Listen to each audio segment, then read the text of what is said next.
Dishi. Dishi.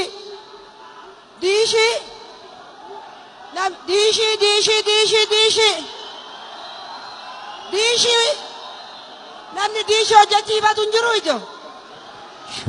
An barbaadan sinii feene yoo barbaadan immoo sinii buufna barbaaddu.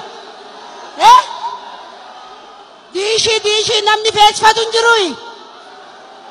Dishi mul'ata. Intala siin hin jedha mul'ata. Mul'ataasi. Qeerroo mul'ata. Isinuma naawayyaa yaa qeerroo mul'ata. Yoo barbaadan sinii feene yoo barbaadan hin hiikna yoo barbaadan immoo hin hiin akkuma barbaadan. Isa barbaadan siniin fedhaan diishi qabdu. Televizyiniin jira mana keessa. Ushoo siniin fedhan iyyuu. Tole egaa kanaa booda kuni gadi bu'uun hin jiru baaxii irraa buusaa turan miti. Amma qabatanii iyyuu deemuu dandeessu giddiin qabina.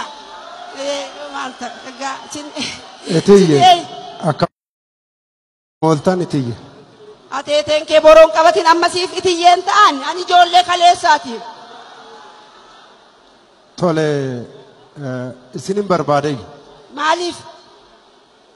Waanuma hiikamu hin barbaade. Egaa hiikuunis fannisuunis mirga keenya akkuma barbaadde maal rakkoon kee? Ani hin hiiktuu dhaga'een dhufe. Nani kai jaran. Nani ka garu. Kanatti. Diishira miti. Lakki. Abjuu wayitu na rakkisa abjuu. Abjuu akkana hiiktu. Abjuu. Ani abjuu hiikuu beekai. Abjuu. Abjuudha abjuu. Jedhe rakkoon qabu natti bakkuma abjuu isaati. Halkan dukkana keessa wanna gurraacha wayitu nan deema osuman deemu deeme naan jedhu wanni gurraacha wayitu na dhaafa. Ammas nan ka'a nan deema diimaa mukukkula wayi waan boqqollootti waadan fakkaatu wayi bira naan ga'u ammas na dhaafa.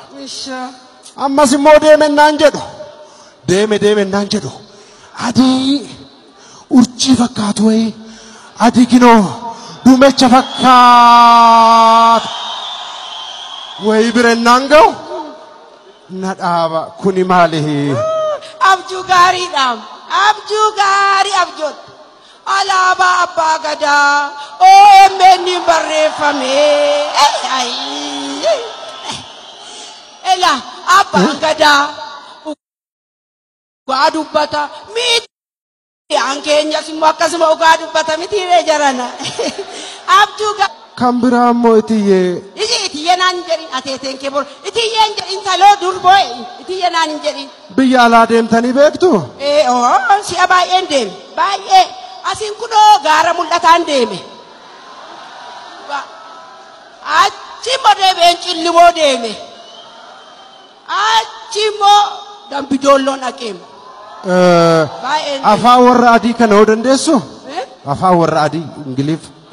Ingiliffiif abjuun akkuma hiikan rakkoon qabu jedhitti fuuf.